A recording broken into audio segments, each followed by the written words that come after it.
Oh my God. Hello, everybody. Hello. Oh my God. Look at all of you. Oh my goodness. Hi, Lavon. I see you. Tiffany, Yoni, Victoria, Connie, Kimberly. Oh my God. This is so amazing. You guys are coming in so fast. Tammy, Crystal, Lucy, Thea. Hello, Chris, Danielle. Oh my goodness. Look at all you. Erica. Oh my goodness. I can't read fast enough. Lou, Cheryl, Deb, Tina. Hello. Tribe is showing up. Tracy, Kimberly, Robin, Kathy. Hey, everybody.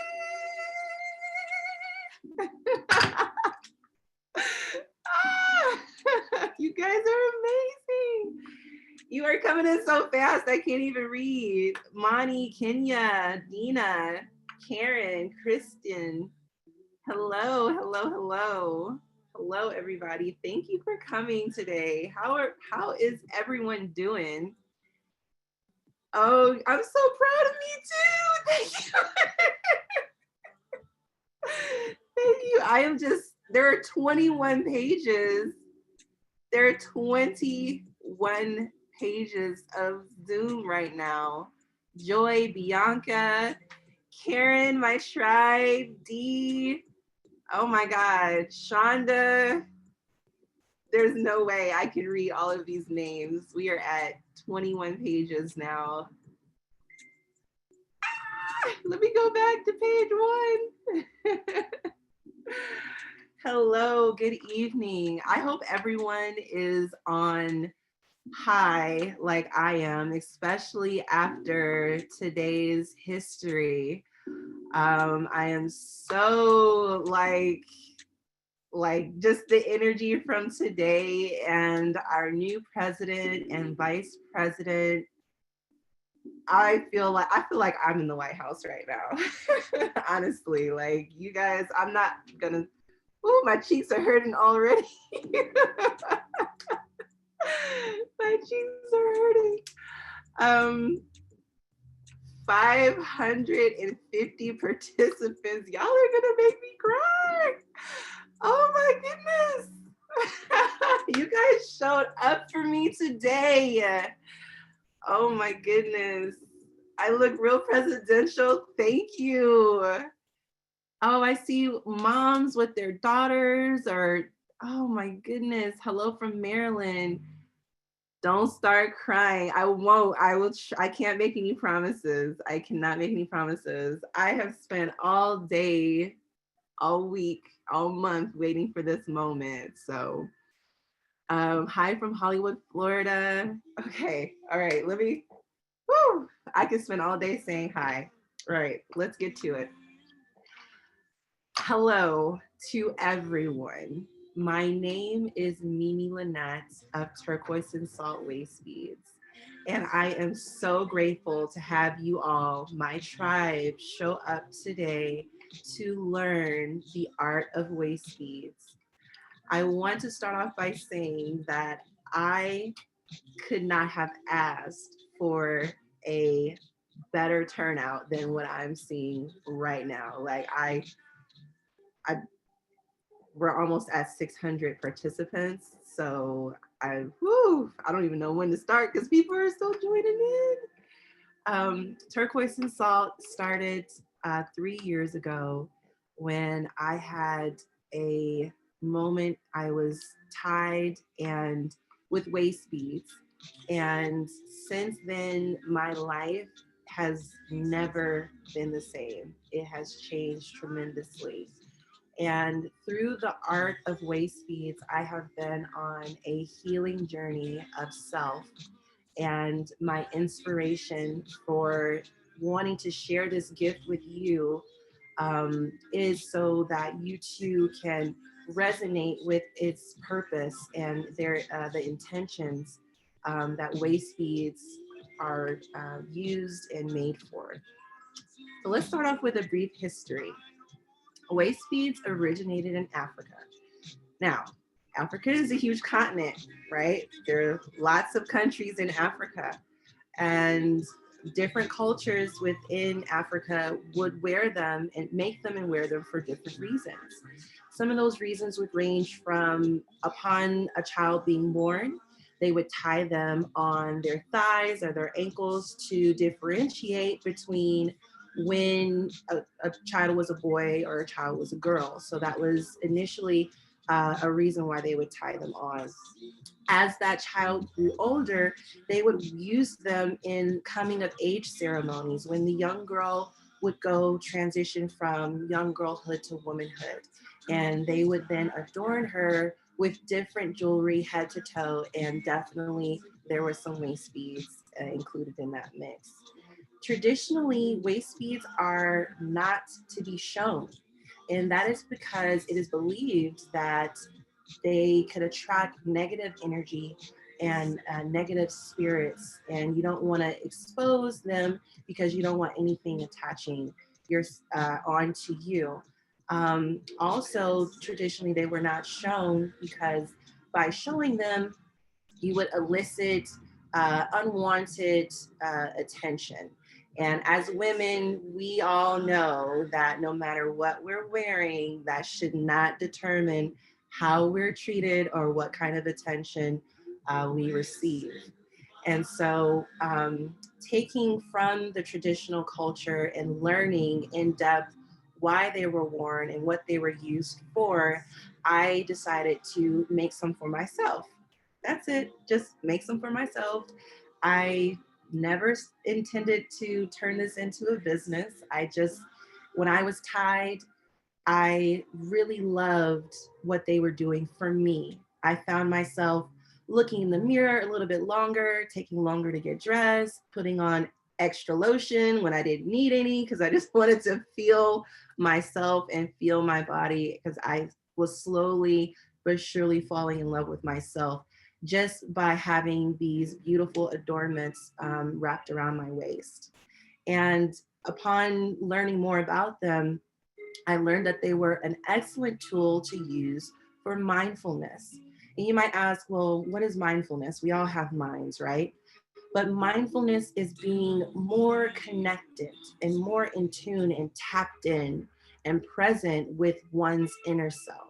So that is what mindfulness is. It's not just floating throughout the world aimlessly, doing things, saying things, feeling things, acting upon things without any rhyme or reason or direction. It's really having that internal dialogue with oneself and saying, hey, why am I feeling this way? Or why am I thinking this way? Or what do I need right now? Or, just having those conversations and being more perceptive to our bodies on the inside as well as the world around us.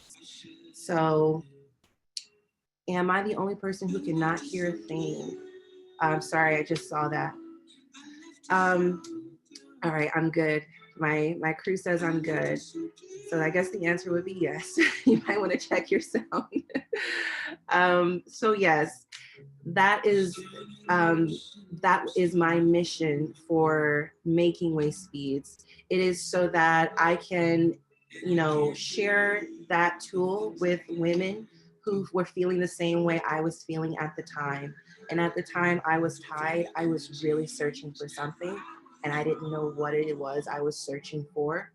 And I was doing things and going places and just I was wandering, and all the while everything that I was looking for was already inside of me. And I, discovered that upon being tied with waist beads, making them for myself. So I say all that to say I want to share this experience with you all today. I want to take you through the steps, basic steps of how to make waist beads. I implore you to go beyond this Zoom class today and do more research so you can feel secure in your knowledge about waist beads before taking the next step and not just making them for yourself, but making them for other people. It's very, very important that the history, the knowledge, and the purpose of waist beads is known before embracing the culture and the practice of making and wearing them. And I just really want to emphasize that. I do believe that all people, no matter what your makeup, what you believe in, your skin color, I believe that everyone should have the experience of being tied with waist beads. And so that's why I'm here today to share with you the art of waist beads.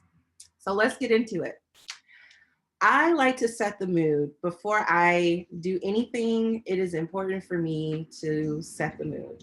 And by setting the mood, that can be very based on what your preferences are. For me, I like to burn a candle. I like to have a diffuser, or aromatic diffuser with some essential oils. I like to play some music in the background. Waist beads are very intentional. It's a very intentional craft. And so you want to make sure that your energy is right, just like when you're cooking food, right? You don't want to cook food angry or mad or upset, because how you're feeling on the inside is going to affect what you produce. And it's the same thing with your energy in preparing waist beads. So we want to make sure that we check in with ourselves, which is a practice of mindfulness. We check in with ourselves. We consider how we're feeling, how we're doing. Should we be sitting down and touching anything right now? And then if we are feeling good or we're not feeling good, we can do certain things and take certain steps so that we can get us in a good space mentally, physically, and emotionally.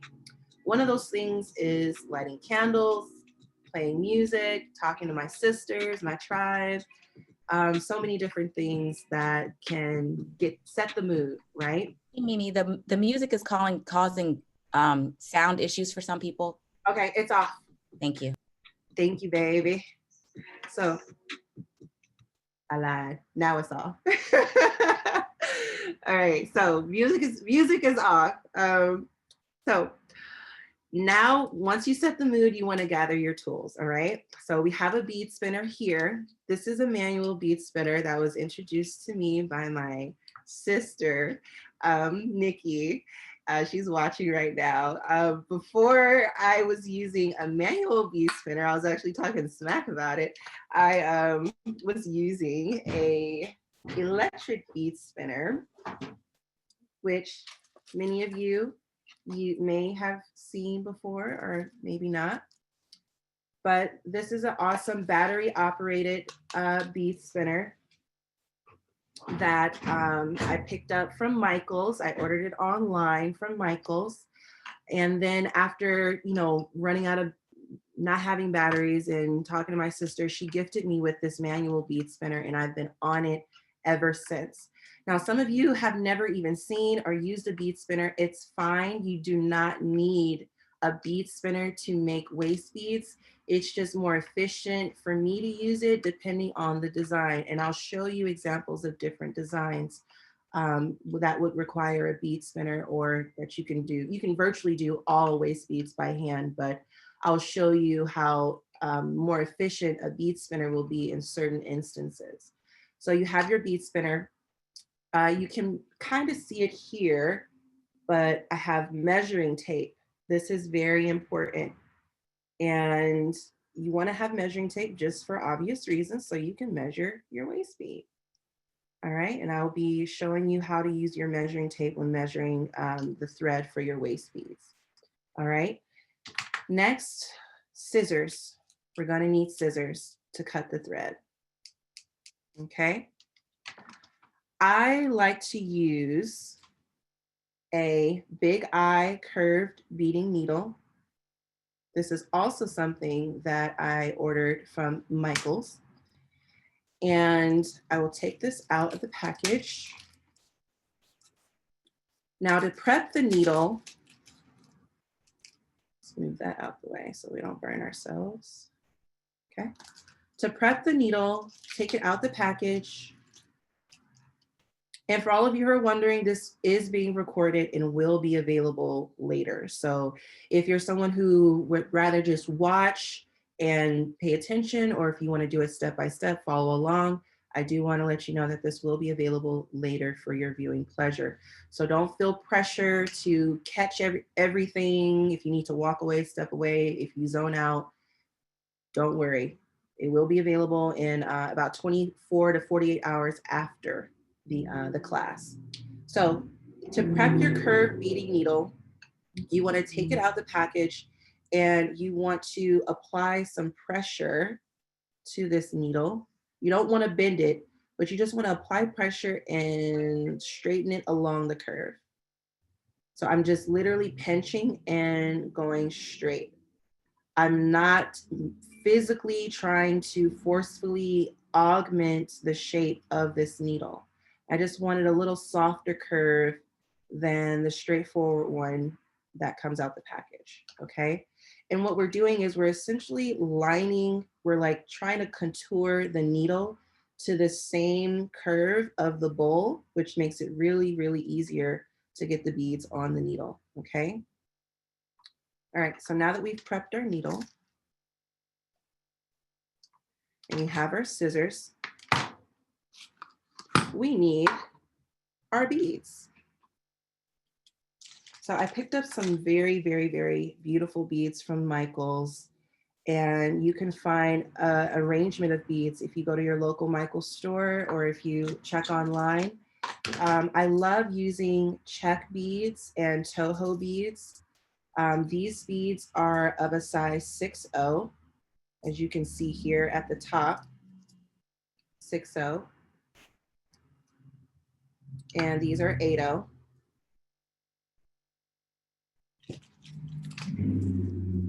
These are just some beads that I picked up that we're going to be using today. These are Toho brand. Now, Tohos are made in Japan, and check beads are made in the Czech Republic. You guessed it. So Toho. And I also picked up some beautiful accents. These are some pearls, some freshwater pearls. And some crystals here.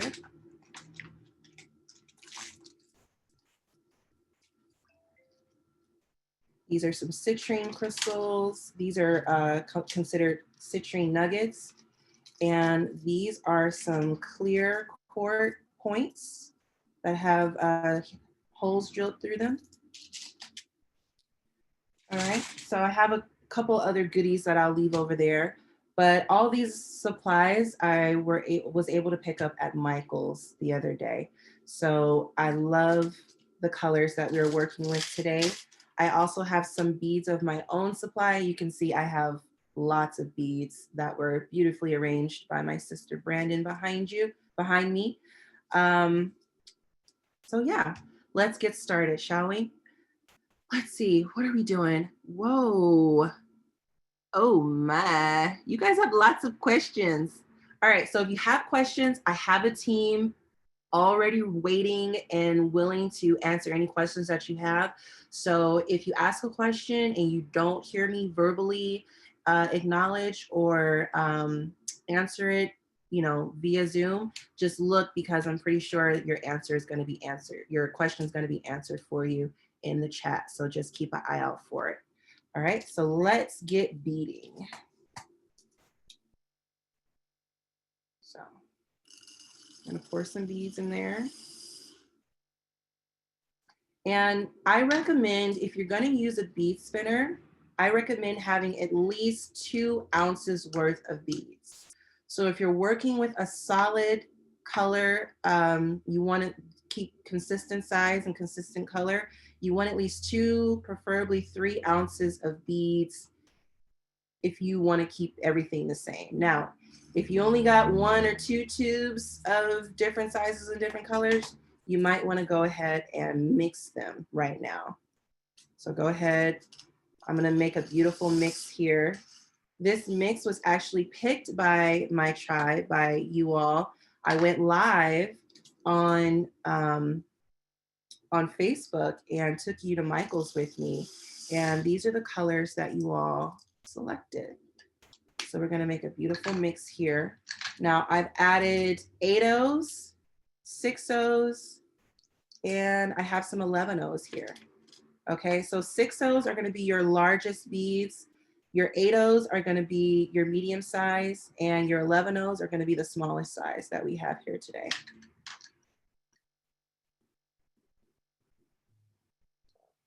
Open this up.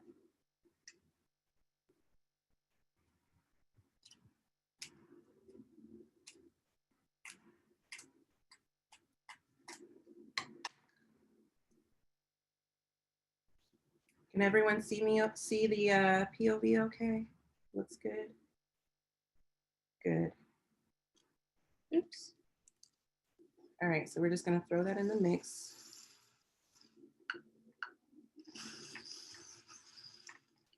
Okay, so we have a good amount of beads here. I'm just gonna mix that up with my finger.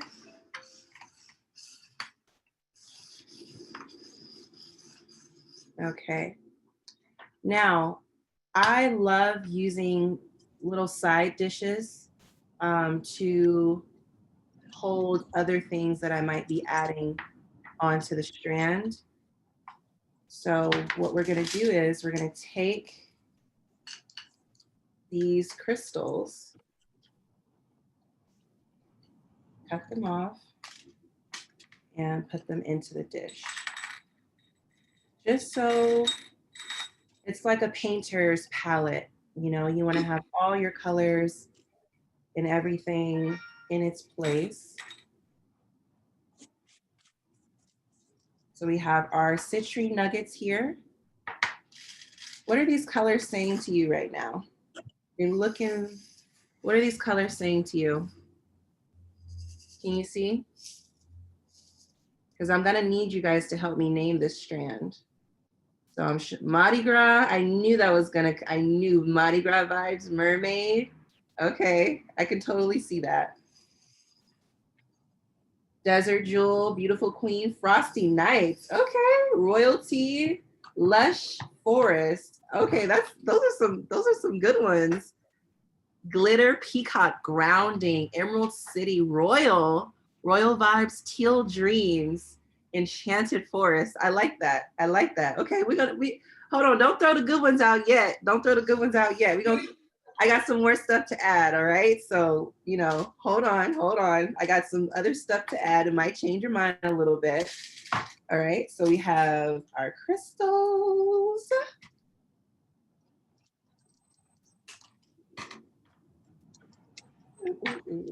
So let's put those in, take those off.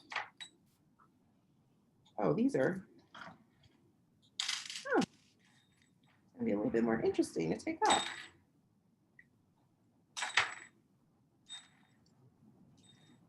Okay, we don't need that many.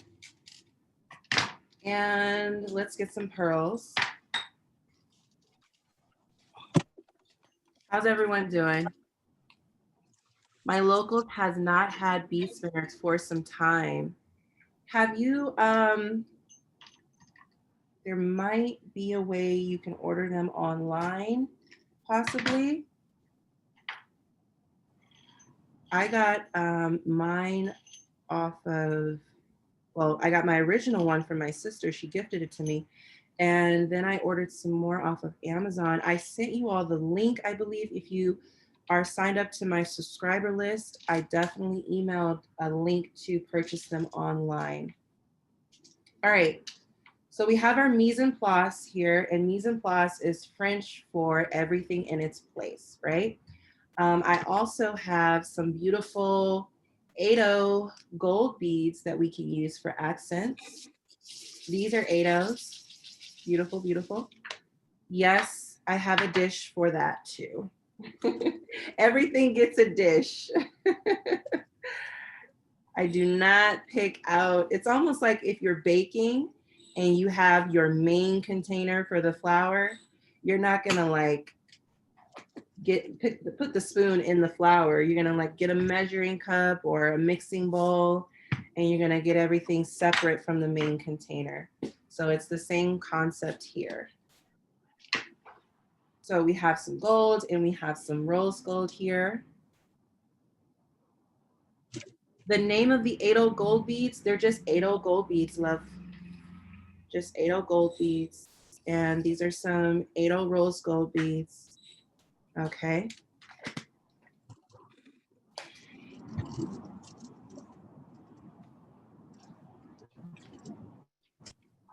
Okay. So next, I want to advise everyone to have a bowl or a side of, these are called anchor beads. And I always have a bowl full of them because they are essentially what the first bead that is gonna go on your waist bead and the last bead that's gonna go on your waist bead. So just have that ready. You don't need a bowl of them like I do, but just preferably 6/0 size beads. Have some available that you can just, 1 or 2 available that you can pick from because you're gonna need them in just a second, okay? All right. So, let's get our thread. So measure, pull this down a little bit. We are going to measure, I like to measure 12 inches. Now, the reason why I measure first 12 inches in addition to the measurement of the actual waist bead is because I need 6 inches to start the waist bead, and then I'm gonna need 6 inches at the end of the waist bead. Now, those 6 inches are gonna be used to tie a slip knot. And at the end, at the beginning, I'm gonna tie a slip knot, and I'm gonna tie a slip knot at the end, okay? So while I'm measuring, I'm gonna put this at the 1, which is over here. And then I'm gonna stretch it to the 12. So this is 12 inches for those of you looking at my face. This is 12 inches, okay? Now, this hand right here is gonna take this 12-inch mark and put it back at 1, okay? Back at 1. And then I'm gonna measure the amount of inches that I would want this strand to be. So let's say you're making a strand for someone who's 40 inches, all right? So I'm gonna measure, again, this is the 12-inch mark, but I'm gonna put this at the 1 mark, and I'm gonna measure 40 inches across, okay? At that 40-inch mark, I'm then going to double it, okay? So I'm not gonna cut it yet, but I'm gonna double the entire length of that, all right?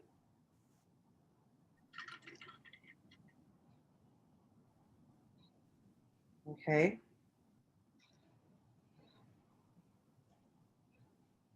And then I'm gonna cut. So it's 12 plus 40 times 2. That's the way I say it in my head. I can't see you. Okay. I can't see my face. All right. So now we have it. All right. We have our thread. It's been measured, it's been cut. Okay. I do not use elastic thread, and I do not make waist beads that you can make with a clasp. I should have said that in the beginning in case you were waiting for me to get to that part. I only make traditional waist beads, which are tied on.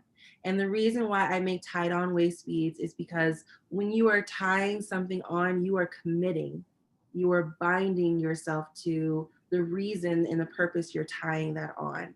And so if it's something that you can aimlessly take on, put on, take off, put on, take off, you're not necessarily committing to those intentions and the purpose of wearing that strand. Also, some women wear waist beads to track their weight.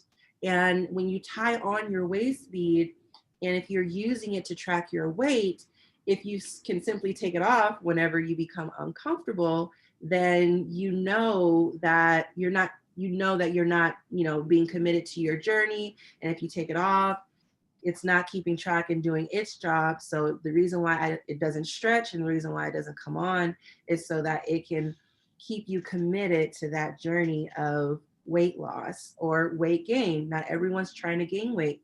You might be trying to, not everyone's trying to lose weight. You might be trying to gain weight. And I want to emphasize that whether you're trying to lose weight or gain weight, the most important thing is that you are healthy. Okay, so don't focus on gaining weight, losing weight, just focus on gaining your health. Okay, so whatever that means for you is what's most important. But when you tie on a traditional waist bead and you go out to dinner or lunch or brunch and you get the appetizer and the entree and the mimosas and dessert and you tie it on and your friends are looking at you like, why are you worming and squirming in your seat? That's because those waist beads are doing their job because you cannot take them off and they do not stretch. So be very, very mindful when you tie on a waist bead. If your intention is to keep track of your weight, because they will keep you accountable, okay? So let's put our needle on. So I see a lot of questions about thread. And if you want to know the type of thread I recommend a braided nylon thread. That is the type of thread that I use. Okay. I use a braided nylon thread. I do not use a cotton thread. And the reason why it's important for me to tell you what I use is because I don't want you to use cotton, essentially because cotton, when it's wet, it can hoard bacteria, grow bacteria. It can, collect all that dirt and sweat that you're going to be putting on there. And being that it's tie on and you cannot take it off, I don't want anything going on with that cotton thread because it's cotton. Another characteristic of cotton is that it wears down. So that favorite cotton t-shirt that you have that is not the same thickness or doesn't feel the same as the day that you bought it, that's because cotton endures some wear and tear, okay? So just be very cautious about cotton. Now, traditional waist beads are made with cotton. Upholstery thread kind of falls into the same category with the cotton. If you really want to have the best shot of having some waist beads that are more resistant, don't break as easily, are more durable, I highly recommend using a braided nylon thread, okay? You heard it, here, all right? Braided nylon thread. That's it. Okay. I've tried everything. Trust me, I have tried everything. Okay. Wax thread that doesn't come with wax, but you apply the wax on afterwards. Cotton thread, multiple cotton threads. Now, I also want to preference in the conversation of thread, use what works for you. Use what works for you. Test different things out. I have some tribe sisters that do not use the type of thread that I use, and they love it. It works for them. It gets the job done, and that's because they've done their research and determined what works for them and what doesn't work for them, what they like and what they do not like. So even though I'm giving you my recommendation, please, please, this is a part of the journey.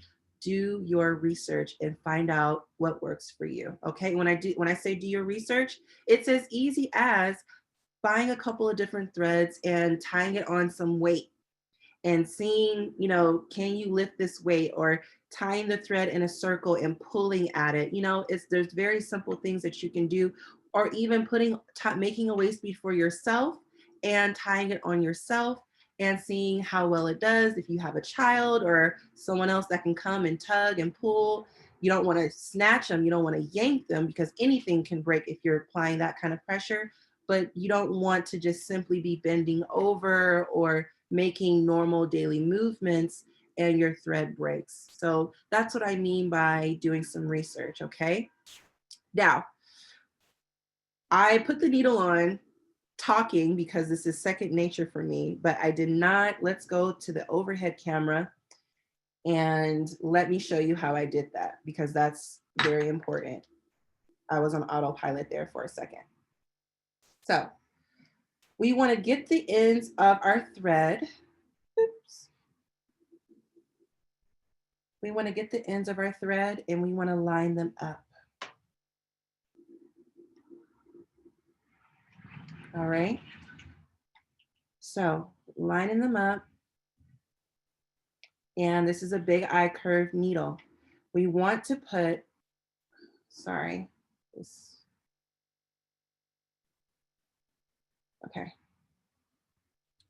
We want to put one in through the hole. So I have nails which help me open this hole. And we want to put one in through the hole, okay?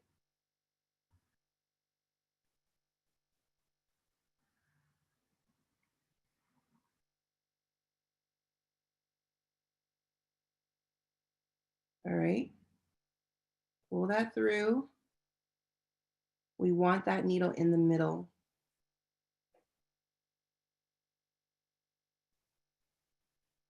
We want that in the middle. Okay. Next, we want to make sure, we're gonna double check our work and make sure that we got it in the middle. And the way we do that is we line up the ends like we did before, and we just drag our fingers and we pinch. Okay. Let me show you what it looks like when the needle is not in the middle, just for a reference, because I want to show you how you can know when something isn't right, because this part is very important that you get it right. Okay, so if the needle is not in the middle and I do exactly what I did, yes, there's only one end going through the hole. So if I do exactly what I did and the needle is not in the middle, you're gonna see like a little pregnant belly bump right here. That's what it's gonna look like. As you get closer to the needle, you're gonna see it's protruding here when that should not be happening. And so if you find yourself in that position, just loosen the thread, pull the thread from the end of the needle, pull it towards the middle, and then just pull the needle away from you, and it will naturally go to the middle and pull that back down to the tail of the needle. All right. Next, for those of you who have your anchor beads, go ahead and grab them now. All you need is one. So grab an anchor bead, preferably 6/0 in size. I chose a bead color based on my company. And my company, Turquoise and Salt Waistbeads, I use turquoise anchor beads, okay? So you can choose a signature color as well, or you can choose a mix, whatever floats your boat.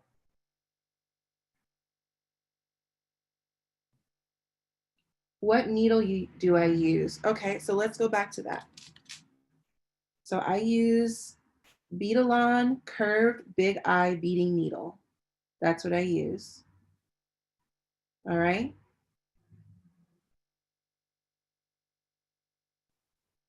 All right, so we put on our anchor bead and now we are going to tie it in a knot. So let's move this out the way so you can see.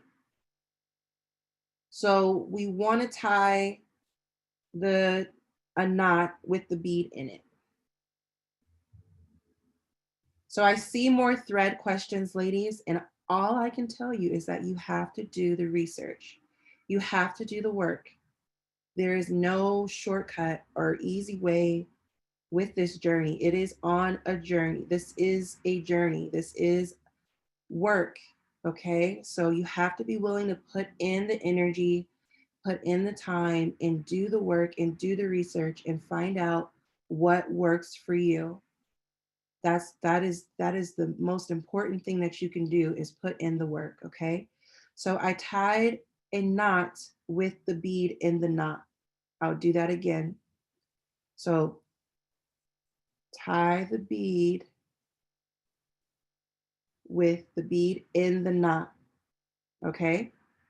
I can cut this and show you again, okay? So cut that off and I'll show you again.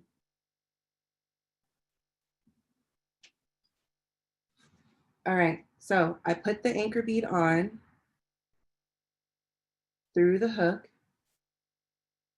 and I hooked it on and I'm pulling it to the end. I want to get that as close to the end as possible, okay?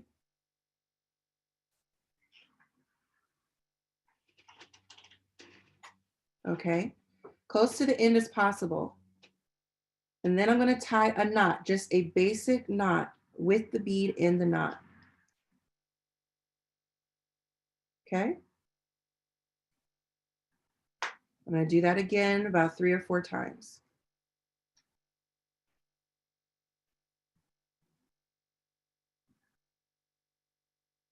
Now, don't forget, this video will be available 24 to 48 hours afterwards. So if you feel like you didn't catch something, if you feel like I went too fast, don't worry, it will be available, okay?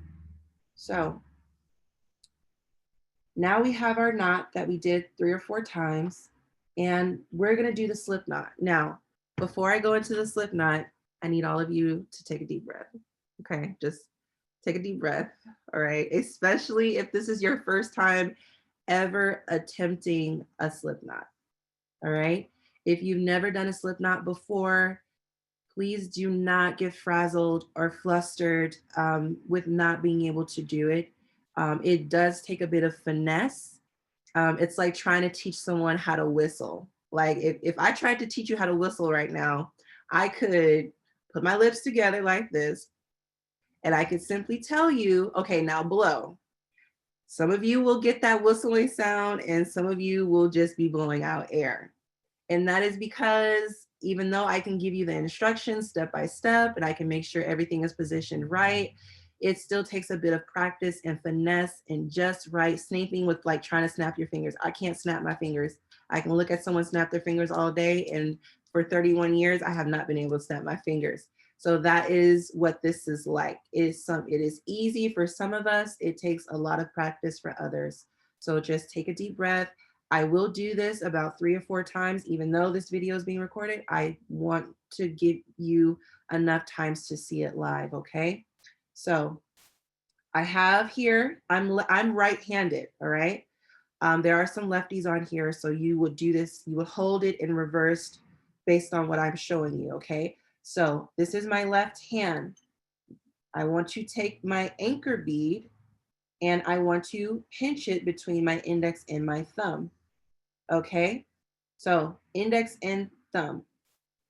I'm taking my right hand and I am draping the thread away from me. I'm gonna look at you and I'm gonna do it down here. So I'm gonna look at you and the overhead camera is gonna show you a close-up, okay? Because I want you to get the visual of the motion, all right? So I'm gonna motion this behind, away from me, and back up. And I'm gonna pinch it. See, I'm pinching it. Whatever you do, don't let go of this anchor bead. Never let it go. Do that again. Overhead camera, pinching, moving back, moving up, pinching. Now I have my loop. Naturally, this thread is gonna fall behind the loop. All I wanna do, like a dog jumping through a hoop, I wanna jump through this hoop and pull a little bit through, okay? That's all I'm doing. Next, I have these 3 helpers down here. I'm going to grip the thread down and I'm going to pull that through just like that. Okay, that's it. Remember, this is the beginning of your strand, so you only have about 6 inches. So if we measured this right now from the anchor bead to this loop, you can see it's going to be 3 inches times 2, which is my 6 inches. Okay, I'll do that again. Can I put something dark behind my hands and the string so we can see it better? I don't have anything dark handy. Is everyone else having the same issue seeing the thread? No? No? You see it fine? No, I honestly, if I had something, I would, but I don't have anything. I'm sorry, love. I'll try to hold it closer to the camera. Okay, so I'm gonna pinch the anchor bead.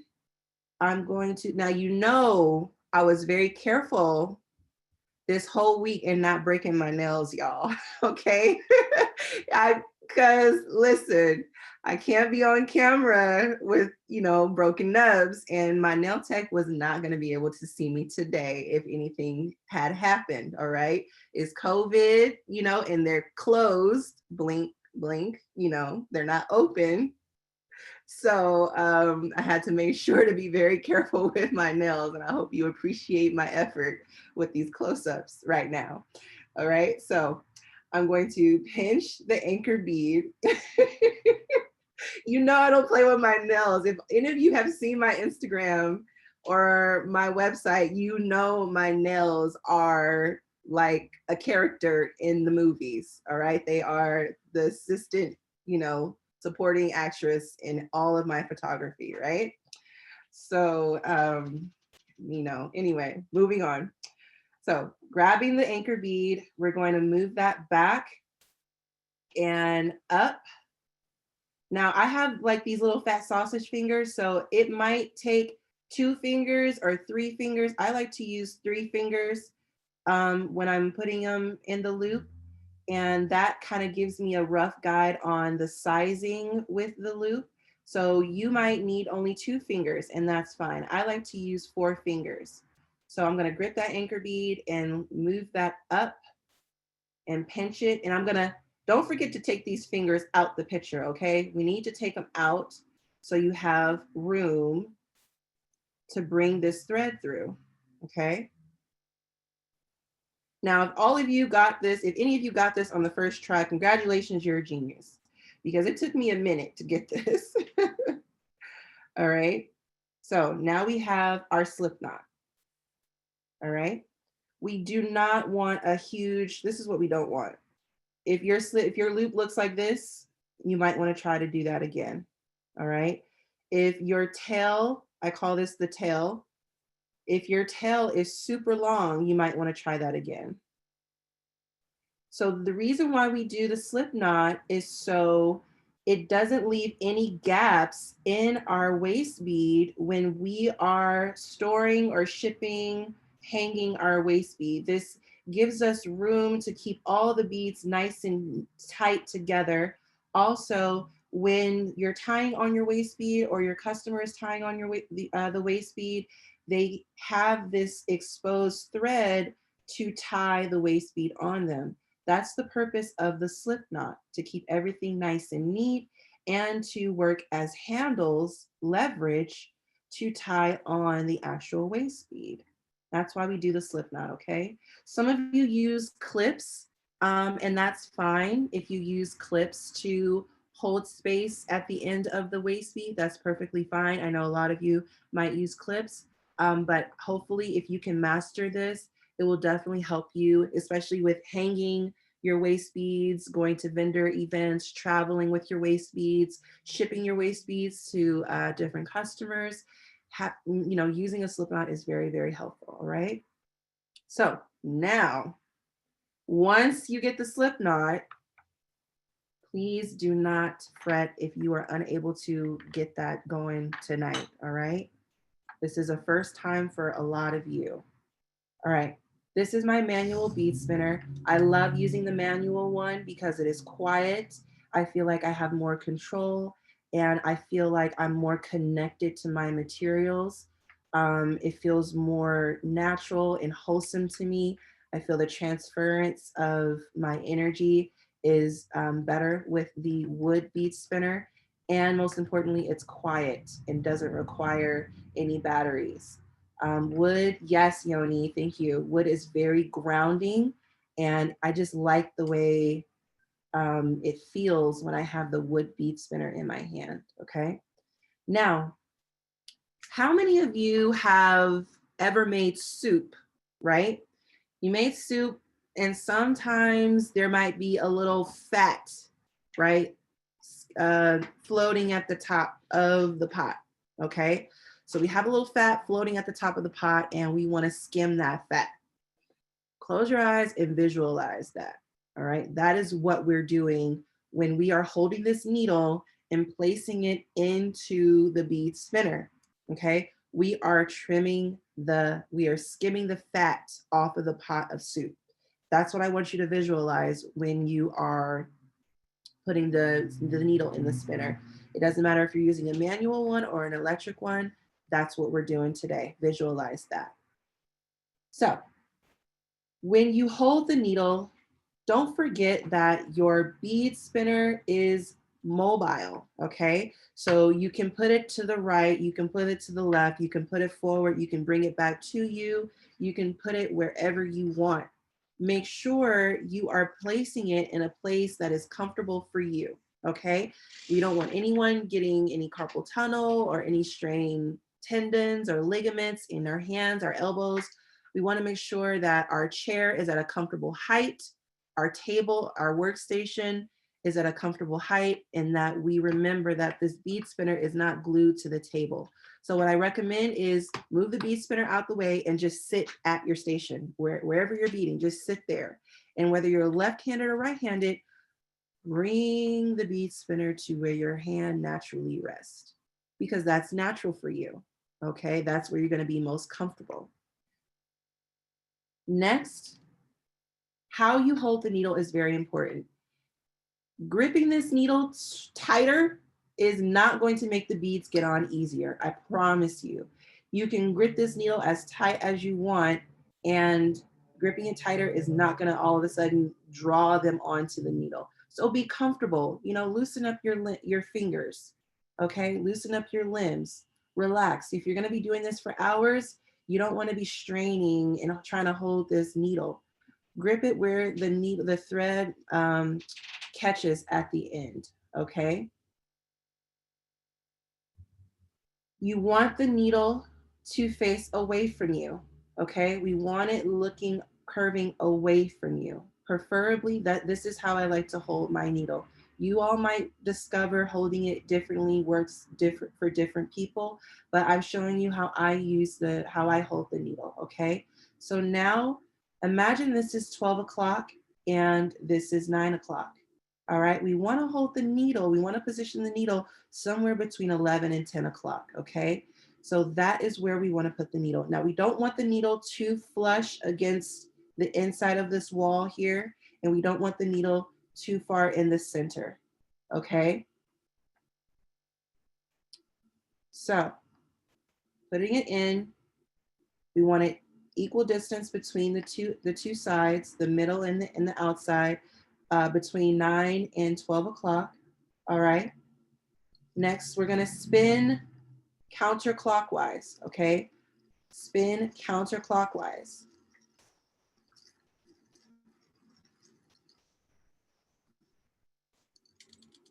There we go. So we saw how those got on there. Now, when I'm holding the needle, I'm tilting it slightly down, because remember, we're skimming the fat off the suit. All right, we're skimming the fat off the suit. So we don't want the needle all the way down facing perpendicular. We don't want it facing all the way down. We don't want it up in the air like such, and we don't want it flush. We want it slightly curved down, okay? Now, when we are adjusting the needle, I don't know if you noticed this, when I was adjusting the needle, I used my hand, my other hand, my free hand. What I did not do, I did not try to adjust my shoulder, my wrist, my fingers, my arm. I didn't do any of this. I simply took my other hand and I adjusted the needle according to what I wanted it to do, okay? That's very important. All right. Oh, thank you. I make waist beads daily with my spinner and needle, but this just feels so different with you today, Mimi. Thank you. No, thank you. Thank you. So counterclockwise, all right? A slight dip in the needle into the spinner. And we put that on there like that. Okay? Sorry, y'all.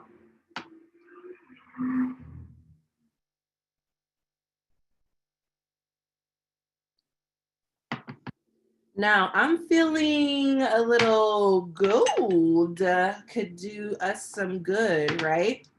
I'm gonna do a pattern. So this pattern is gonna consist of, and I just want to say, I did not predetermine this design. Okay. I am winging this. I thought that would be more authentic to just have some, it's kind of like Iron Chef, but waist beads. So you're going to give me some tools and you're going to give me some supplies and I'm just going to make it work. I promise you, I did not even give 2 seconds into figuring out how I was going to design this strand. And sometimes it happens like that for me, and sometimes it doesn't. So this is completely impromptu. This is off the dome. I have no idea what this is going to look like. And so just bear with me if this, ends up looking very advantageous. All right, so we're gonna, I love patterns and I love textures.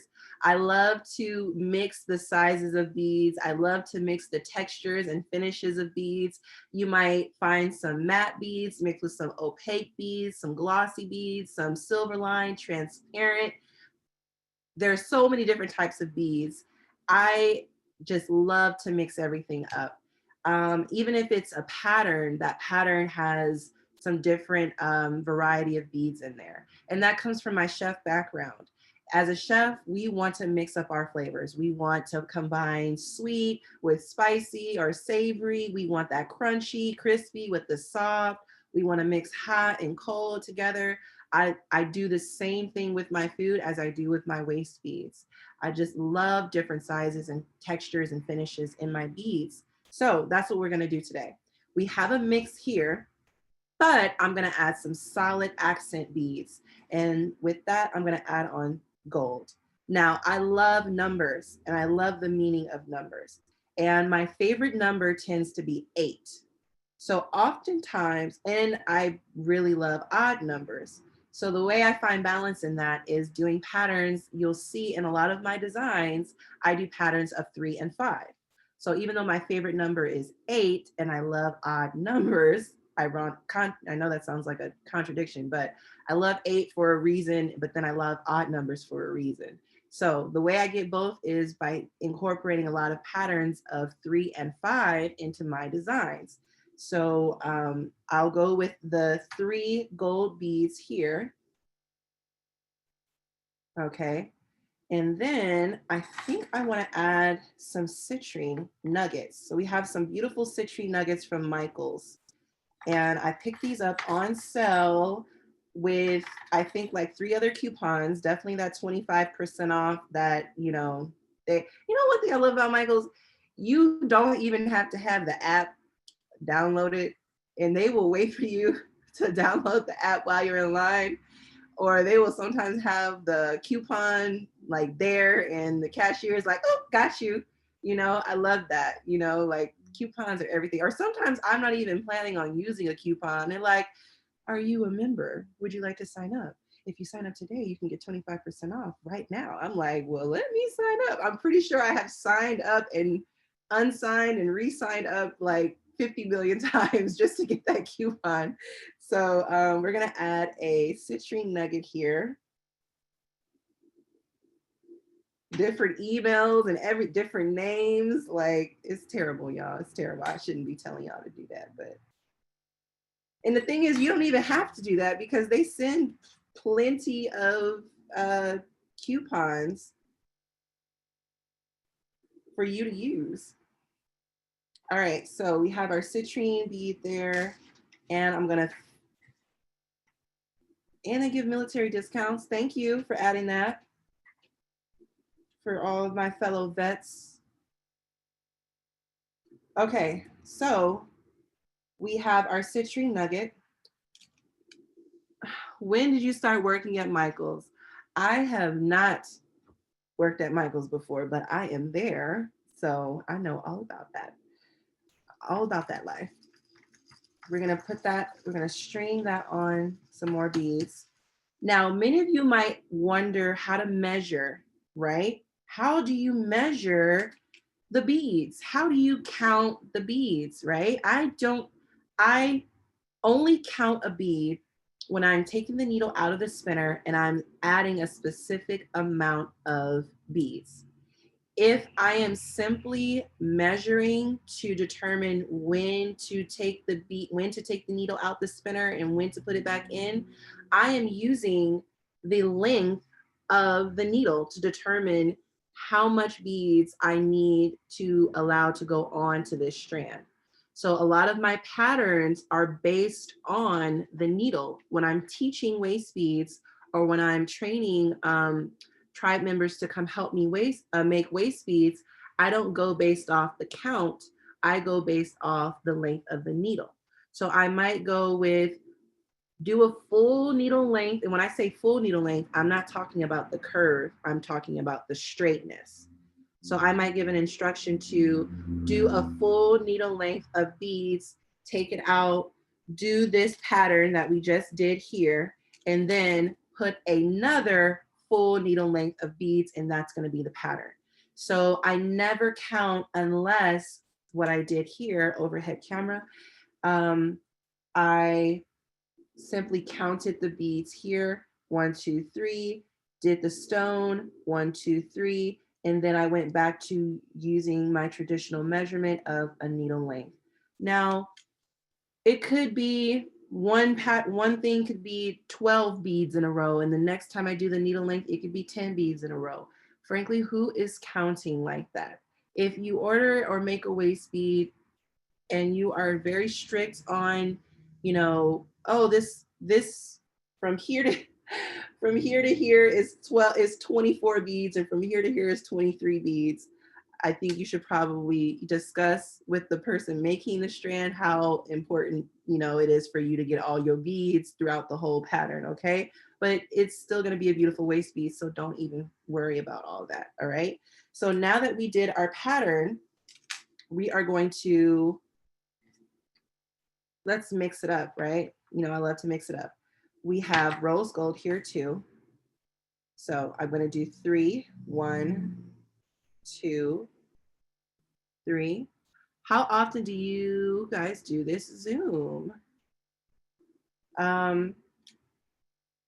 Michael's has plenty of classes. Now, if you're asking for a waist beads class by me, hopefully you all love this class enough that they will bring me back to teach you some more, because there is no way I could get everything into an hour. I'm actually over an hour right now, but we're gonna wrap this up. I would love to come back and do this again. So if you love the class, if you love the way it's going and you wanna learn more, you know who to talk to, all right? So we're gonna put on some pearls. Overhead. 1, 2, 3. So this is pretty easy. So I'm gonna go through and I'm gonna start answering some questions for you all, because until I get to the end, there's nothing new for me to show you. And I can basically read the screen and do this at the same time. So go ahead, I will try to answer some questions for you as they come across. What questions do you have for me right now? I'm looking, I don't see any. What questions do we have today? Can you tell me how you measure your string again? Yes.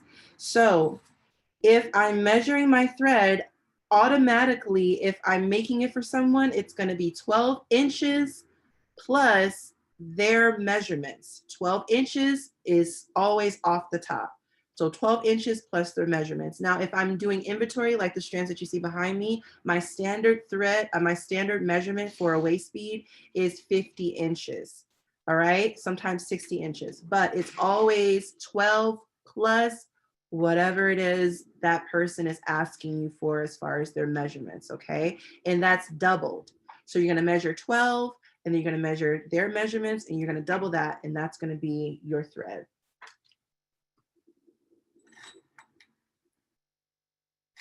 Let's see. I'm nervous, y'all. I've never made a strand impromptu live before, so this is a new experience. I hope you like the way it's coming out. It's pretty dope. Troubleshooting question: why won't my beads jump on the needle? Um, Maybe you're not playing the right music when you're I'm kidding. No. I will show you again why they're not getting on. So what we do is we make sure you are positioning the needle slightly down, okay? And we're gonna twist it.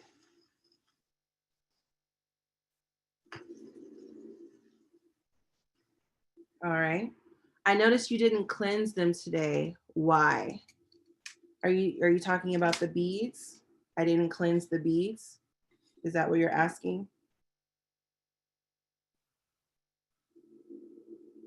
So with cleansing the beads, they've been cleansed. They've been cleansed. I didn't show that, but trust me, they've been cleansed. I am the cleaner, my energy. Okay, let's get done with this.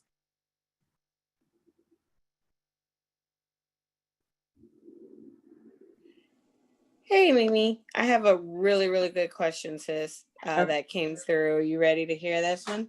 Okay. Okay, hold on. Let me find it. Okay, here we go. This comes from Trisha Kidd. Okay. And she asked, hi, I'm from Australia.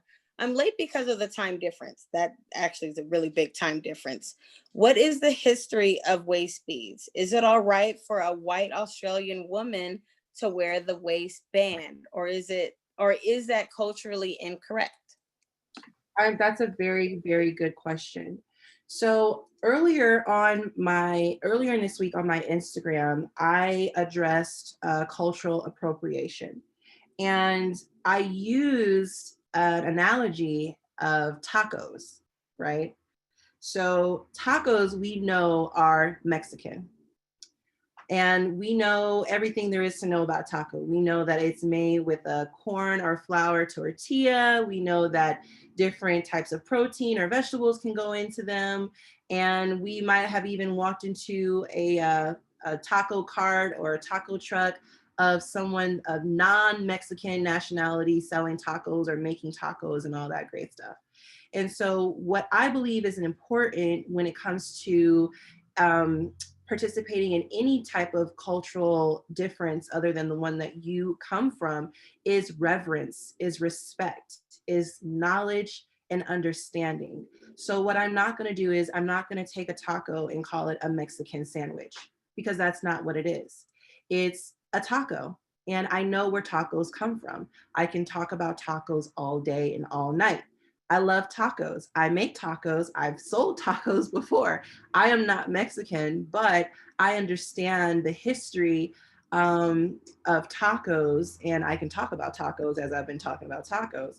And so that is the important thing about waist beads is that you understand where they come from. You understand their history. You call them waist beads, not waistbands or waist chains or belly beads or anything like that. They are waist beads. So I think no matter what we're talking about, and no matter what our nationality is, our culture is, if we're interested and curious and learning, that we actually learn and we respect what it is we are participating in. And that goes with food, it goes with jewelry, clothing, anything. Also, if we are going to participate in another culture, make sure that we're doing it in a way that is not disrespectful or disgraceful to the culture that is originally founded of that particular item or activity that we're participating in. So again, you can take the word taco and input that. You can put anything in that. I love Indian food. I love wearing, different types of cultural clothing. But at the end of the day, I'm not going to take credit and say that my grandmother invented tacos and she calls them, these African American sandwiches that come on a tortilla shell. Like, I'm going to give reverence, give respect, pay tribute, and be knowledgeable about what it is I'm doing with that item. Does that make sense, everyone? Mm-mm-mm. Hey, Mimi, another question that we've gotten quite a bit in the chat is what type of storage containers do you recommend for storing your beads? Ooh, that's a good one. So I got these off of SKS bottles, specialty bottle supply. These are 16-ounce jars. They hold about a little over a half a kilo of beads. So I have different sizes, but these are my favorite. Plastic is recommended just so you do not break them, because I love glass. As you can see, I have all this porcelain and ceramic here. But as far as practicality, it's better if we use plastic. What are some other questions? We're almost at the end of this strand. Now, one thing I want to point out is I want to add something to the center of this strand, okay? So what you do is, hold on, wait, I have a question. So if we're going by that standard, shouldn't we call them African waist beads instead of just waist beads? I don't call a taco a Mexican taco. You know, I say taco. And by saying taco, you know that it is Mexican. So you can say African waist beads, you can say traditional African waist beads, or you can just say waist beads. But in saying that, you're not discrediting it or disgracing it by just simply saying waist beads. So I want to add something to the center of this, all right? What I do in order to get something perfectly in the center is I know I want to take away 6 inches from this strand, all right? So I'm going to take this 6 inches, I'm going to measure 6 inches here. I'm going to hold up my waist bead and I'm going to match this end with this end down here. All right, so that's going to take me to my center. All right, so let's take these off. And I'm going to be giving away this strand because it is beautiful. And I'm going to think of a question that you all can answer. And the first person that answers it is going to get this strand. And I hope you can fit it. It's 40 inches. Mimi, another question that's been asked quite a bit is suggestions for beads that don't fade. Can you explain your theory on fading, please? Yes. So I want to say, next to finding the right thread that works for me, beads that don't fade is and has been the longest challenge of waist bead making and wearing. And this is my philosophy.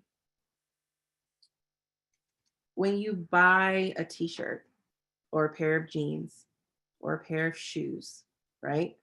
They're nice, you love them, you have different significant meaning attached to this particular item. You might have it for a year. I have shirts and shoes that I've had since I was in high school, right?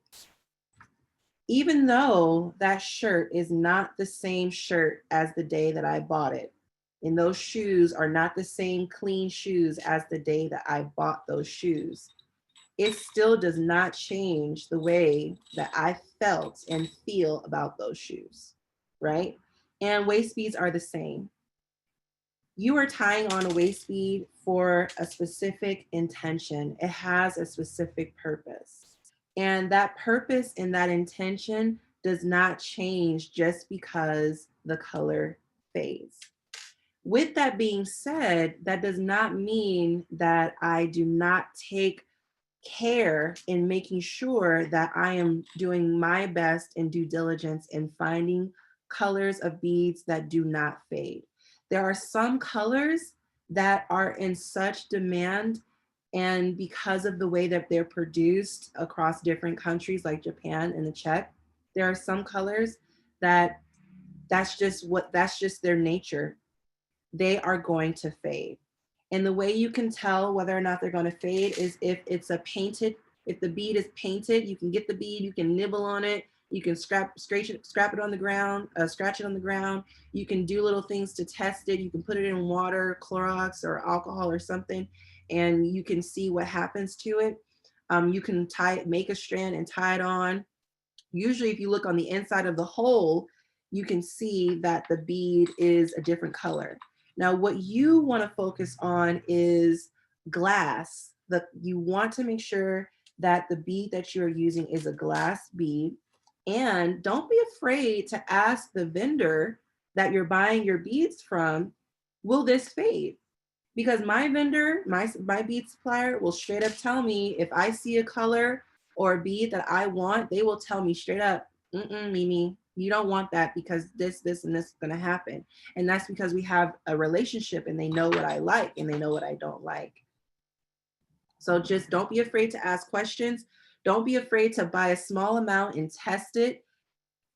You're probably going to be annoyed, but everything essentially comes down to doing your research and testing and trying it out. So pretty much if you go to Michael's and you get some check beads or some Toho beads, you're in really good hands. You're heading in a really good direction. But if you're just buying some random beads from an untrusted source or a vendor, I would, double think and ask them to tell you whether or not they're going to fade. If they won't tell you, just buy a little bit and test them out yourself. So we're almost done with this strand. I want to finish this up so I can show you how to end it, and we're going to tie it.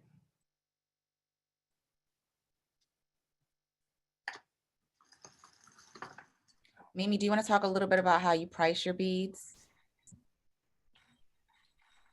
So I will tell you how to price your strands in general.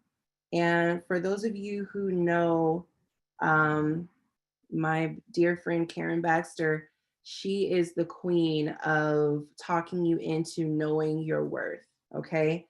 And a lot of times we do not price things properly because we do not know our worth. The worth, not just the calculated worth of the materials, but the worth of our time, and is our worth in alignment with who we're marketing to.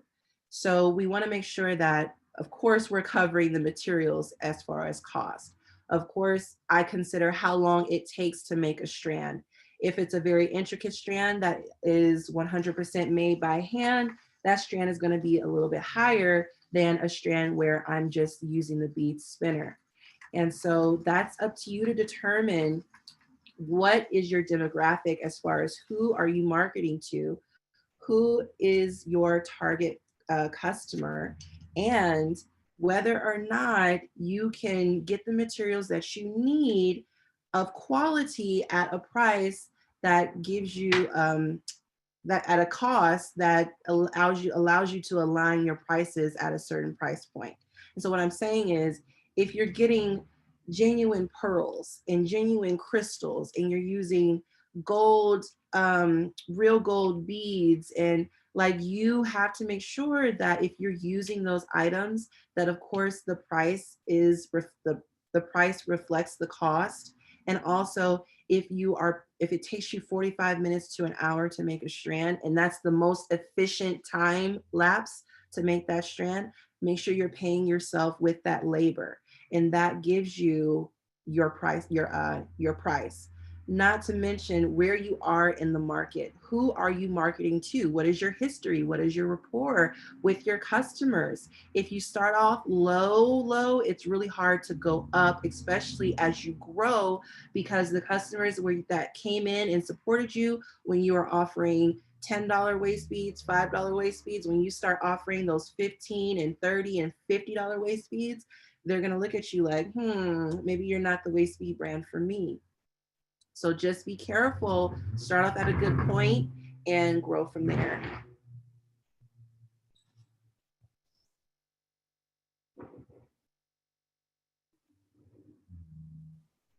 Mimi, someone asked, what essential oils do you use, if any, on your waist beads? Is that something that can be done? Will it ruin them? I don't use any essential oils on my waist beads. I don't apply any fragrance to the waist beads. Now, if you are speaking of the scent that you smell when you open your package, that is definitely proprietary information.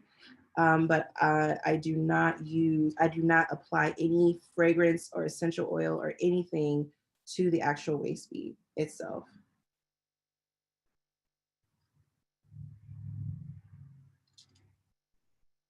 All right, we're almost done here. I gotta learn to talk and make at the same time because I'm like pausing. All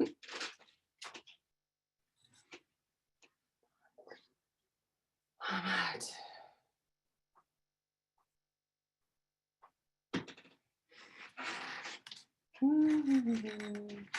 Yes. I do not use a bead reamer. All right. So as I get towards the end, I want to make sure I'm leaving 6 inches. If we can go to the overhead camera.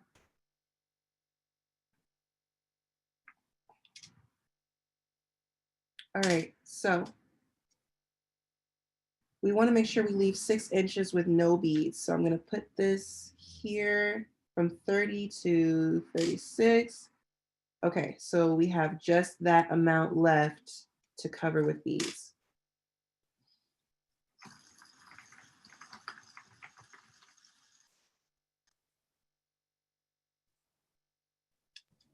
All right, let's measure again. We have any more questions, tribe? Yes. Can you talk about adding charms? Yes, I can.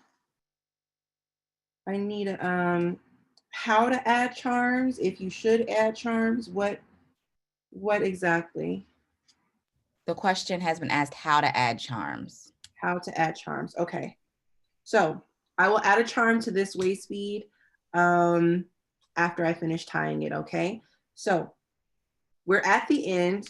I've measured 6 inches of bead-free thread. You can see on the overhead camera, 6 inches from the 30 to the 36, there's no beads there. I'm gonna take another anchor bead, okay? Take another anchor bead and put that on the hook, okay? And we will be tying a strand on. I'm not sure if it's gonna be this strand or another strand, but we will be giving a giveaway. And I'm still thinking of a question, so stay tuned if you want to win a waist bead strand. I'm thinking of a question. All right, so we're gonna move the needle out the way. We put on that anchor bead there. We're gonna cut. Take the needle off.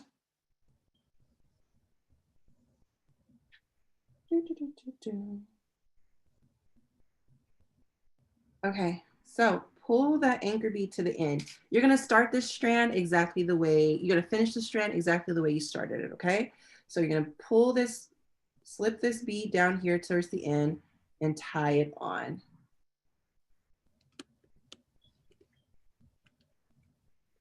I have never used any color, different color thread other than white. I cannot tell you, I think the color of the thread, once you find the type of thread you want, I think the color of the thread is really a preference. I've only always used white thread.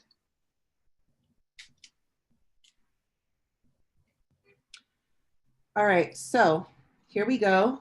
We tied our anchor bead knot. Again, back in my left hand, right? We're gonna finish this just the way we started. Pinch that thread, that anchor bead, fold it behind you, pull it up.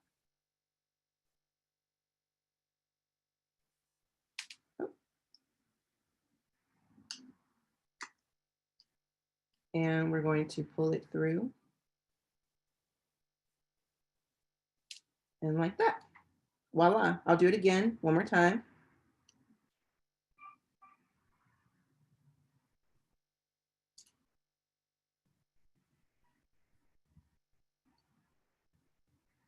There we go.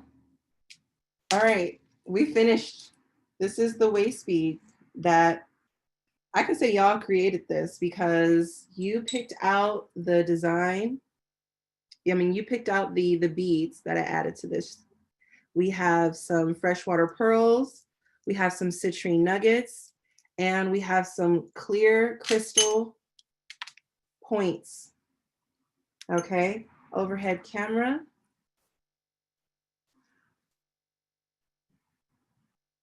This is the strand. Ooh, y'all have some good taste. All right. A name of the strand that was mentioned often, Mimi, was Kamala. Kamala. Mm-hmm. We want to name this Kamala In honor of our new VP. in honor of our new VP. I could do that. I like that. I would have added more pink because I know she's a AKA, right?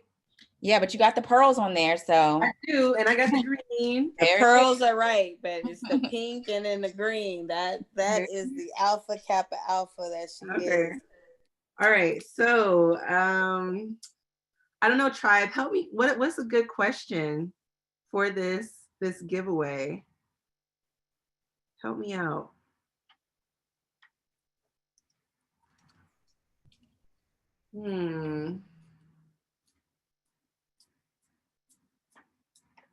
Oh, let's see who was paying attention.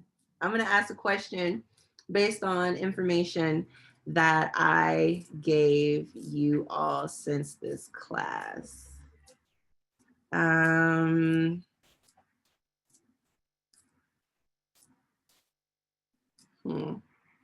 From smallest to largest. You can't put the answer before I ask the question. Y'all are cheating. That's not fair. You guys are putting the, you know what? Now I gotta think of my question and say it. Okay. All right. How you gonna be mad when you taught them this a while ago? And not only that, the first answer is not correct.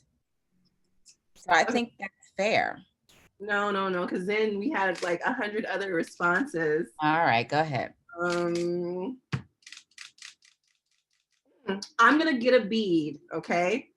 And the first person that can tell me the size and the characteristics, so you gotta tell me if it's opaque, you gotta tell me if it's silver line, transparent. You guys think that's a good question? No? Yes? That's super advanced. Go for it. Too advanced? I think that's perfect. You gotta do that one. You gotta make it hard. Make it hard. Give it away a strand. Do it. I think you should do it. Hope said there are beginners in here. I think it should be something that you talked about in the session today. What about? I agree with sis. It's something in the session. She's right. Okay.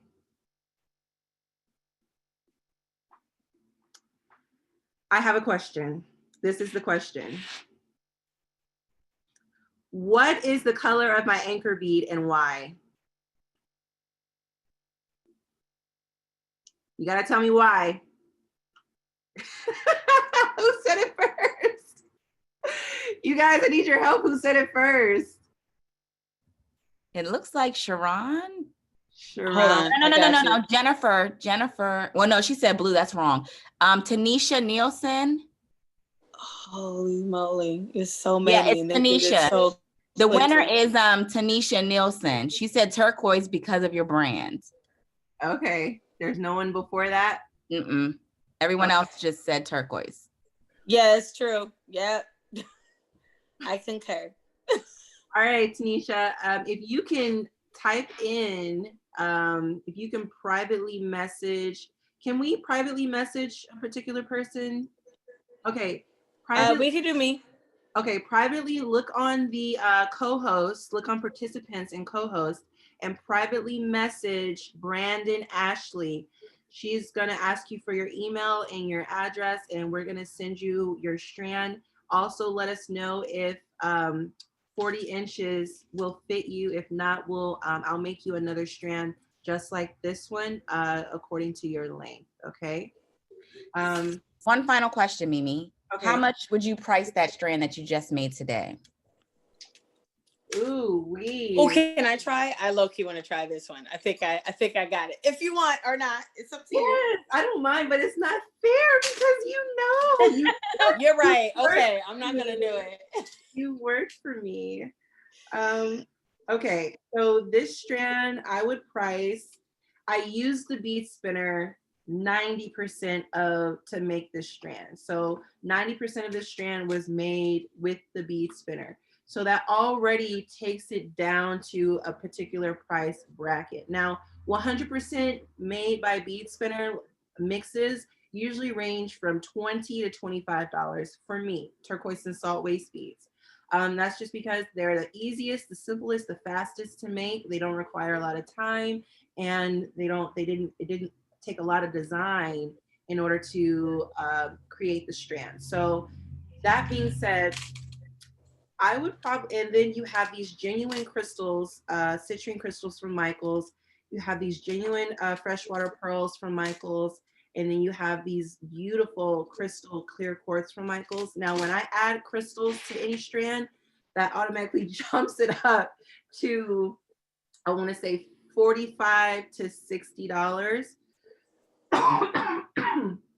And that's just because crystals are expensive, especially when you're talking about high quality grade A crystals, very expensive. So I would probably price this strand at $45 to $50. But keep in mind, y'all, keep in mind. That was close. That was a little closer than I thought. Yeah, I've been doing this for a minute. So I would not right out of the gates make strands with that price point. I'm not saying that if you make strands that are of that value, that you shouldn't price them at that value. I'm just saying maybe I would start off with some beginner designs, some more cost efficient designs, just to gain the trust and the rapport of my client base that I'm trying to establish. Okay, not too low because you don't want to cheapen or lessen your value, but also not too high because again, we're just getting to know you. You're just starting out. So it's finding that sweet spot and knowing who it is that you're trying to connect to. Okay. I knew in the beginning that I always wanted to offer quality ingredients. I'm going to say ingredients because that's what comes natural to me. I'm a chef, and so in quality ingredients, cost. And I was listening to Karen last night and she hit the nail on the head when she was describing how when we're shopping for something and we can see two things by different companies, and if one is like $22 and the other one is $50 and they're looking the same, we psychologically we tell ourselves like, oh, the $50 one must be good because it's $50, and because it costs that much, that must be the better quality one. And we don't realize that we're doing it, but we do that because something in our mind says, if it costs more, it must be worth it. If it's too cheap, it's probably going to break. It's probably not going to do what I need it to do. I'm going to come back and have to spend more money. So I may as well pay the $50 right out the gate so I can have something that's going to do what I need it to do.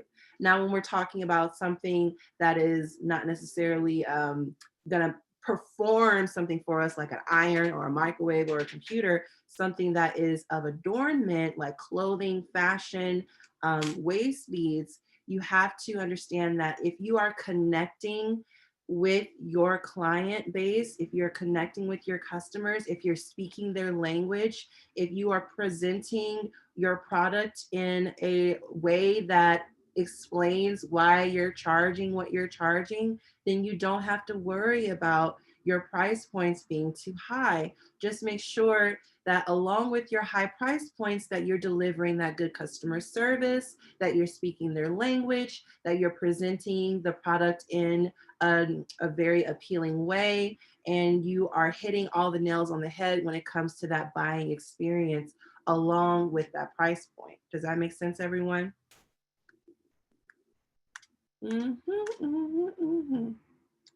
All right, so let's get to tying on a waist bead. I know all of you are interested in that.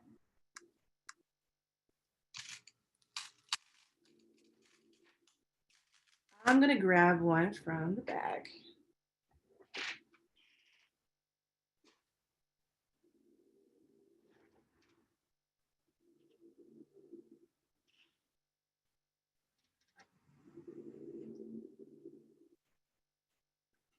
Okay, the moment we've all been waiting for, tying on a strand.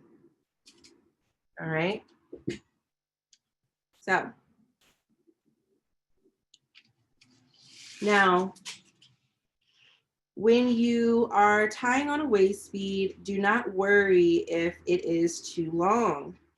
Usually when you order a waist bead from me, I'm gonna add a couple of extra inches on there. I really want to tell you that when you measure yourself, it is an act of intention. So I know it would be easier if you could go on the website and just like picking out a pair of shoes or a shirt, you could just have the sizes already pre-designated for you and you can choose the size that's right for you. The only thing is we are all uniquely and beautifully shaped, okay? Some of us are curvier, some of us are not so curvy. Some of us have multiple sections and multiple stomachs. I like to call them sweet rolls, like Cinnabons, because who doesn't like a Cinnabon? Okay, we got to talk more positively about ourselves and our bodies.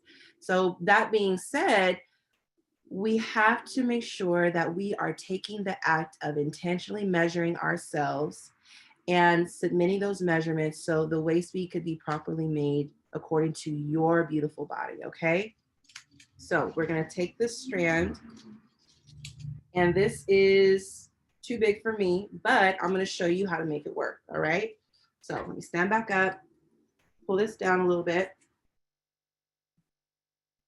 Okay, so take your waist bead, put it behind you like you would the robe of a belt. Pull it forward and turn to the side so you can see what I'm doing. You're gonna pinch and you're gonna pull back with that pinch. This is marking where you want that strand to be. Now, some of us wear our waist beads above our navel. Some of us want to actually wear the waist beads low on our actual waist. It's completely up to you where you want to tie it. Okay, depending on your intentions and your purpose for tying it on, it's completely up to you. There's no wrong place or right place to put on a waist bead as long as you're putting it on somewhere between here and there. Okay, so it's completely up to you. So we're going to put this on and we're going to cross it. Okay, we're going to cross it like when we're tying our shoes. Simply cross it, fold it under and up. Okay, we want to tighten that. And we want to make sure there are no gaps. Okay, we want to make sure when we run our fingers along our strand, there are no gaps in the thread. Okay, I will do that again. If some of you have been waiting for this class to tie on your waist bead, please follow along. Okay, I will do this again. So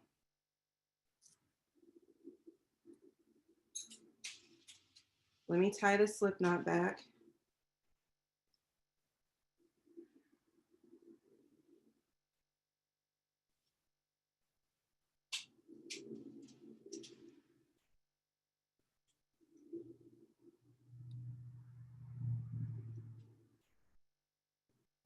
Hey, Mimi, after you tie on, you forgot to show them how to put a charm on. I know you were running out of time, but Okay, someone... I'll show them.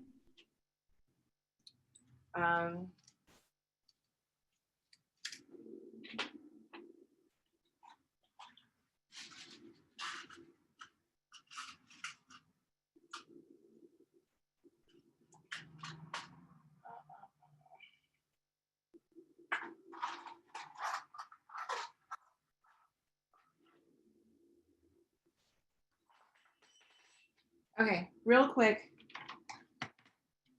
how to put on a charm. Okay, so this is putting on a charm with a jump ring. You want 2 sets of pliers, overhead camera, please. 2 sets of pliers, right? We're gonna pick up our jump ring. And we want to twist the jump ring in the opposite direction on both ends, like that, okay? Put on a charm.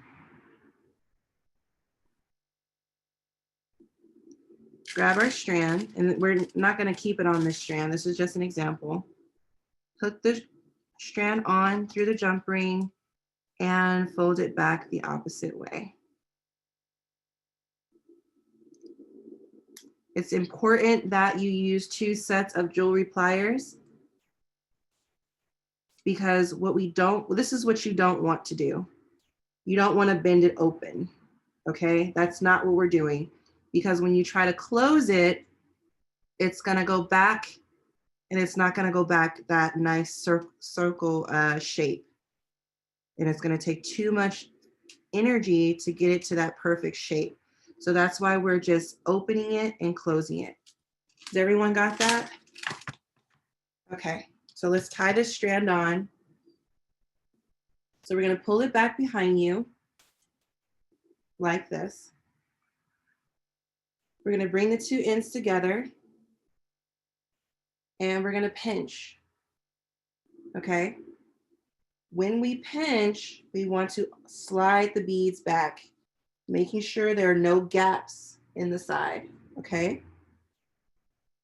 Next, we're gonna pull our slip knots to give us that extra room that we need to tie the strand.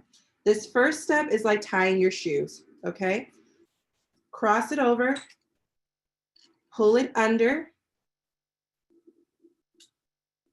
just like that, tight, up and down. If you hold it like this, the beads are more likely to loosen up, versus if you hold it up and down, they tend to stay tighter together, closer together, more easier. Then we're gonna do a regular knot, okay? Just a regular knot, nothing special, just a regular knot.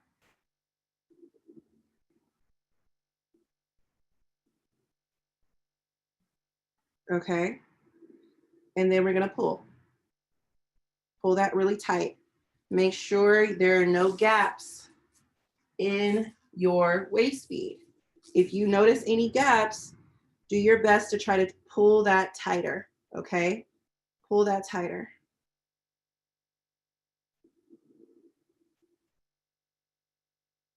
Slide the beads down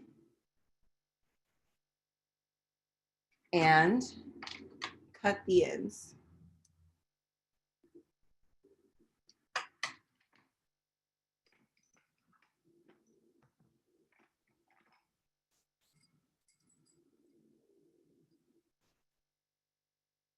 Slide the extra beads off.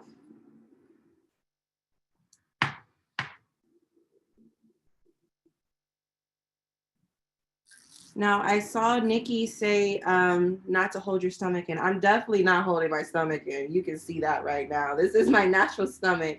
So you definitely don't want to hold your stomach in. You can also tie the beads actually on your waist if you want to. I'm tying it up here just so you can clearly see what I'm doing. I didn't want to tie it down here because it'll be too difficult to see. But whether you're tying it actually on your waist, on your hips, or up here, whatever you want to do, you don't want to hold your stomach in. You definitely want to relax and be comfortable, okay? Wherever you're tying it. Now you have 4 threads here, 4 different threads, okay? We're gonna take 2 and we're gonna tie a knot. We're gonna take another 2 and tie a knot. We're gonna take 1 from the second pair and 1 from the first pair, and we're gonna make a knot out of that. And then 1 from the first pair, the second one from the first pair, and the second one from the second pair, we're going to tie a knot. And then 1 final knot, 2 in this hand, 2 in this hand. and a knot. Tight as we can, okay? There we have it. Now we are gonna pull this bad boy, okay? Now, it would be very embarrassing if my waist bead broke right now. So let's pray that does not happen, because I would have a lot of explaining to do about the thread that I use. But I have a lot of faith that that will not happen, okay? So let's say a little prayer. Let's pull this bad boy, right? Because we want the tension, because if you have tension in the thread, you will not fray the thread as you're cutting it. If you find yourself having to saw and gnaw and saw and gnaw, your scissors are not sharp enough, or there's too much black in your thread. So add that tension and be very mindful of where that knot is. Pull, and it should be a quick snap, just like that, okay? Thank God they didn't break. So now you might be wondering, what do I do with this little nub of thread, right? So don't play with it. Simply put it in between your index and your thumb and roll it. Roll it, roll it, roll it, roll it, roll it, roll it, roll it, roll it, roll it, roll it, roll it. Okay? Do not burn nylon thread, please, okay? Turn it around. And there you have it.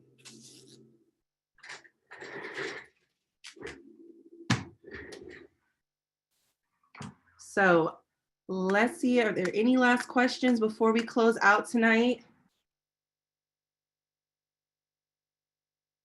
Okay, so I want to thank everyone for tuning in. I hope I did a good job. I was super, super nervous. This is my first time. I'm very grateful for all of you. Thank you to my tribe. Thank you to all of you who tuned in, who signed up, who gave me your energy, your time, your attention today. I hope you have a really, really, really, really, really, really, really, really, really, really phenomenal night. And I look forward to possibly teaching you again. Good night, everyone.